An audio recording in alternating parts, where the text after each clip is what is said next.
It's The Big Show with me, Alex Belfield, talking to my favourite people. Alan Titchmarsh, how are you? I'm all right, Alex. It's very sweet of you to say. What do you mean, all right? That's not a great endorsement, is it? I'm rudely well.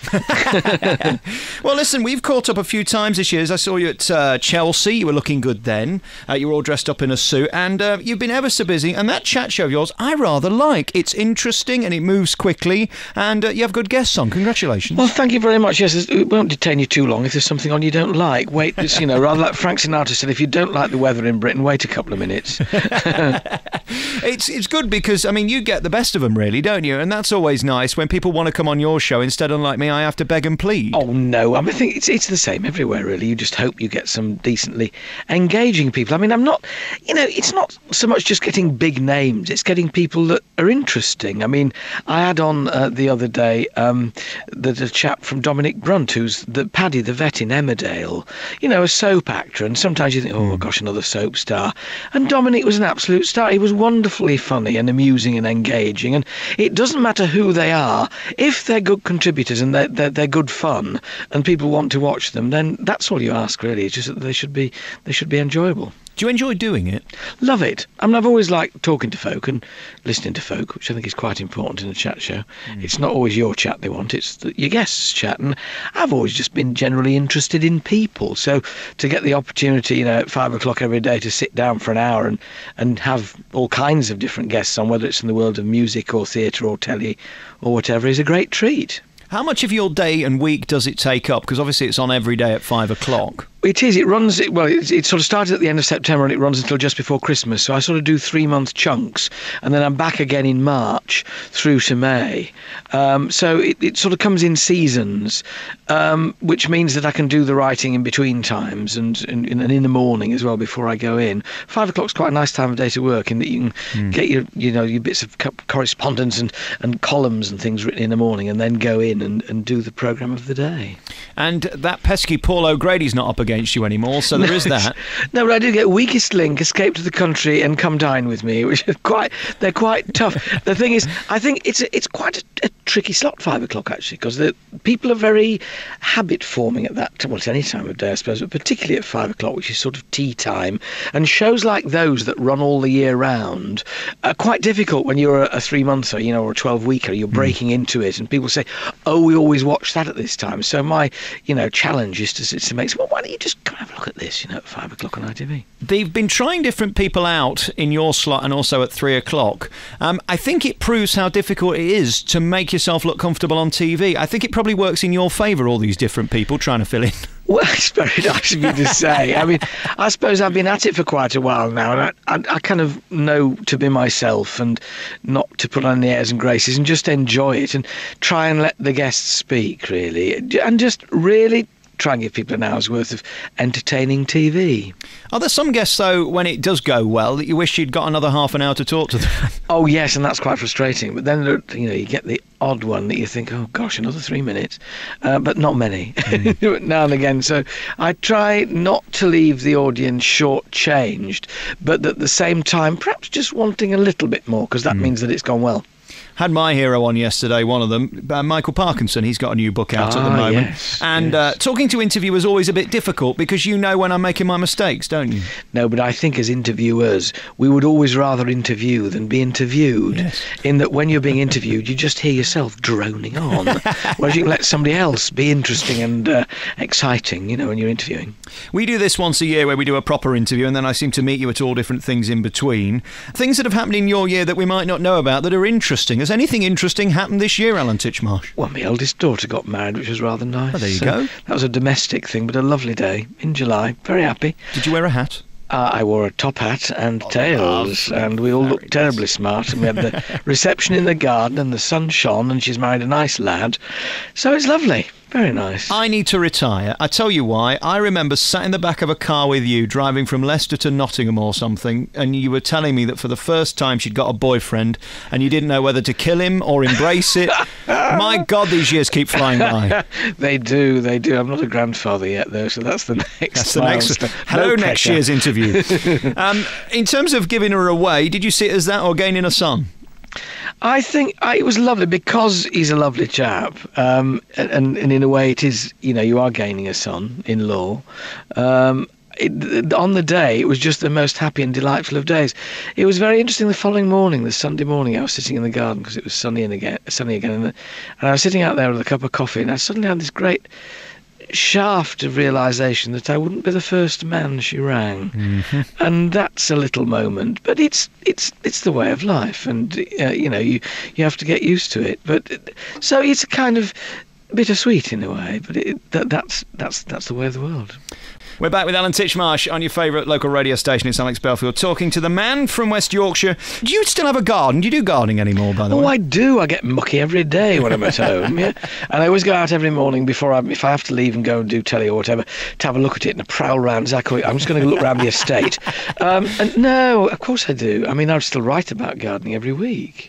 I know it's your big passion. What is more entertaining for you now? Getting in the garden, sitting looking at it, or still doing it? Oh, you can't sit. Any gardener can't. You can go into your garden with the intention of sitting. And if I last 15 seconds, I'm so working on 30 seconds. I'm really working hard to build it up, because you'll see something that either needs nipping off or pulling up or poking around a bit or whatever, and that's the delight of it, really. It's pottering. Gardening is for potterers. It's bliss. Have you worked out how much you spend every year on these plants? Because I was talking to my auntie Marge the other day. I mean, even in her little garden at the front, she spends about 100 quid. Can be expensive, can't it? I haven't dared. It's best not to tot up things like that. But then, you work out what people will pay for a fitted kitchen. And then you think, they wouldn't spend a tenth of that on their garden. It gives them every bit as much pleasure. So hang on, Mrs. Titchmarsh can get a new kitchen as long as you can have your garden? Yep. That's the deal, is it? That's the deal. You've got a brand new book out. It's called When I Was a Nipper. I mean, last year you were on with Your Note But a Lad, and every year you find one of these books. How do you keep having these thoughts to come up with material? Well, I rely on publishers to have thoughts as well, which is very nice. I said, would you like to do one on? And I said, well, do you think we could? And eventually you sort of get to know, oh, yes, OK, right, I'll have a go at that. And Not But a Lad was about growing up in Yorkshire and a childhood, but my childhood. And When I Was a Nipper is about life in the 50s. So my life is just a thread through it, but it's what it was like being alive in the 50s, if you like, whatever age you were, whether it was being a teddy boy or a girl in a milk bar, or being a child, or down on the farm, or going on holiday with a bucket and spade. It's about life as it was then, and this one's illustrations on every page. It's packed full of reminders of things like Omo washing powder and Oxydol and knicker elastic and stuff. So whenever I've given it to anyone, they say, oh my goodness, do you remember? So that's great, when people have triggered their memories. Really. You're right, it is beautifully illustrated. It must have taken someone forever. What do you do then? Do you give them the thoughts and put your bits in, and then they have to sort it all out? Well, they get the copy. I do all the words, give them the copy, and I gave them obviously some pictures from my childhood scrapbook of me growing up and what life was like around my family. But then they got hundreds more of all kinds of things, from the M1 with 4 cars on it when it was opened to, Boots the chemist in Ludlow as it was then. So it's just packed full of, well, it's nostalgia, but in a way it sort of points up where we've come from. And I think that's quite useful. Do you ever lie in bed in a morning when the alarm goes off and wonder why are people curious to switch you on the telly or to buy a book and read it? I think I wake up every morning and think, today they won't, to be absolutely honest, if I'm being really honest with you, because you think, they must have got fed up by now, I mean, and every time you write a new book or you do a new programme, I don't mean eaten away with worry in a paranoid way, but you are concerned not to outstay your welcome and to at least provide something which is entertaining or engaging, whatever. I don't mind, not everybody's going to like you, you've got to get used to that. Some people you'll irritate the pants off them. As long as you don't bore them to death, I think that's the thing, or embarrass them. Those are the two things. And you're boring and you're embarrassing, clear off. I'll go. Believe me, Alex, I will go. I was just looking on the internet this week, and the last thing, by the way, you should ever do is Google yourself, because then you open yourself up to all your critics. Do you avoid that stuff and think, but no, that's not me, that's not the person I am? Yes, I do. I avoid it much more than I used to. If somebody says, oh, there was a piece about you in the Daily whatever, I won't go and buy it now. I used to. It used to be kind of rather like picking a scab. You can't resist it. Yeah. And I don't now. If it's, you think, oh, look, they're entitled to their opinion. As I say, not everybody's going to like you. And I don't Google myself now. Of course, you want, when your job, and my job's writing, broadcasting, performing in that respect, and telling people about gardening. Of course, you want to be liked. It's in everybody's nature to be liked, admired, respected, or whatever. And it's a sadness when you get somebody who doesn't. But a lot of the time, you look at what, if you do happen to see what they've written, you're reading the paper and you come across something, you think, well, clearly they just want an angle, and they might not even believe what they're writing. They're just making mileage out of it. And you think, well, if you can't stand the heat, keep out of the kitchen. You've just got to get used to it. If you take the cheque from the ITV, you got to then allow the critics to have their say, I suppose. Yep. We're going to come back next, and we're going to talk about your muckier moments on the TV show. I want to ask you, how do you get away with it sometimes? We'll get back to that with Alan Titchmarsh next. His new book's out now. It's called When I Was a Nipper. We're back with Alan Titchmarsh on your favourite local radio station, talking about the new book, When I Was a Nipper, and of course the TV show. I watch that programme sometimes and think, if my editor was to be responsible for that and I was doing it on my radio station, I'd be in big bother. You do push it sometimes, don't you? Well, it's maybe sail near the wind slightly, but I try and remember it's at 5 o'clock. We try and be a bit careful. But I think I like to try and amuse and just, I suppose, slightly push the boundaries. It's tough sometimes when those double entendres are put in front of you. It's hard, isn't it? Not you want to whip it out and give it to your audience. Well, then, very much like that. Yes, it depends which way you take it. See, a double entendre is a double entendre, and they're never salacious or, I think, in bad taste. They might sometimes be a little saucy, but I think there's nothing wrong with that from a man who has spent his life pollinating plants. And you make it look very normal when you meet the big stars who occasionally come on your programme. Let's face it, we get those who pop through the door every 6 months, and it's nice to meet them, but occasionally it'll be a thrill when you meet somebody who you admire. How do you make that normal? Have you found the technique so that it's not uncomfortable? Because we don't want to see that, do we? Yes, well, I did 10 years of Pebble Mill, back in the 80s and 90s of doing exactly that and meeting stars. And I learnt pretty early on that if you're either sycophantic and fawning or overawed by their presence, it makes for a bad interview and therefore bad telly. So you do I've met an awful lot of people now over the years, and there are people I am hugely impressed with and in whose company I am delighted to be. But you just try and keep yourself measured and pleasant and keep your eye on the ball and on the job in question and get a good interview out of them. I think it's a mistake to be overly personal with them or to expect everybody who comes on to end up being your bosom pal. You want to get on with them affably, but really my job there is to show them off so that they produce an entertaining conversation. Is there anybody left that you haven't met yet that you'd love to do who's still around? Well, there's one I'm never likely to get, which is Maggie Smith, because she doesn't do interviews. And I suspect, therefore, if she did, it probably wouldn't go awfully well because she'd be reluctant. So I did meet her once, and that was a great treat. It was just nice to bump into her. And I said something to her, and she said, yes, but I'm not digging. So she's not a gardener.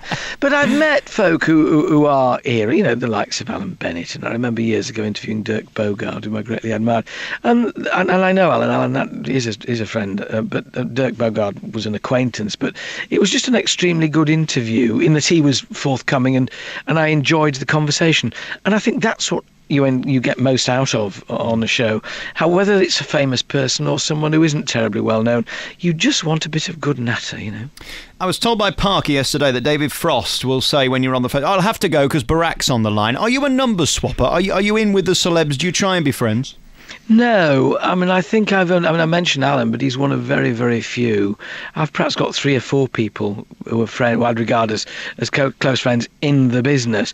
Most of my friends I've had for 30, 40 years, and they're people that I met in my 20s when I moved down south, and who, I married one of them, and we've got a fairly tight group of friends. So I'm not a red carpet man. I don't particularly enjoy going to premieres, and I don't tout my family as props. So, no, I'm a real person who happens to move in those circles, and I'll get on with anybody and everybody, from the butcher to the baker to the Hollywood star. But generally speaking, I think I'm probably more comfortable with the butcher and the baker. What a shame. I was going to ask you for your text number so we could, tweet occasionally or something. I never have time to tweet. No. And who's interested in the variety of soup I'm eating? Some people might be. And congratulations on giving the gorgeous Jane McDonald a gig, because she was telling me last week she does Fridays with you and she's loving it. That's nice. nice. She's huge fun. It was very funny because Jane came on the first time she was on a Friday, and coming from the same sort of part of the world as I do, coming from up there, I was aware at the end of the programme, and I said to her, Jane, you don't have to be on your best behaviour on this programme. And I think rather like those was up there, when you go round to somebody's house that you've not been to before, you remember your serviette, yes, and don't lift your little finger up when you lift your cup. And I got the feeling on that first week that Jane was just sort of sizing me up and thinking, do I have to behave? And I said to her, and she came on the phone Friday, Jane, just be yourself, love, it's fine. Yeah. And we're away now, and she's having, I hope, a whale of a time. She's great company. Well, and she'll say it as it is, won't she? And that's what you need on your programme. You don't want shrinking violets, do you? No. You don't want somebody who says yes, no, and thank you very much. No, it's participation's the game. Listen, it's always nice to talk to you. I suppose we'll meet again next year when you're Grandad Alan. Steady. Don't put any pressure. Alan Titchmarsh, lovely to talk to you as always. When I Was a Nipper is the new book. It's out now, and beautifully illustrated and always entertaining as you are. Thanks for doing the programme again. Thanks, Alex. Nice to be with you.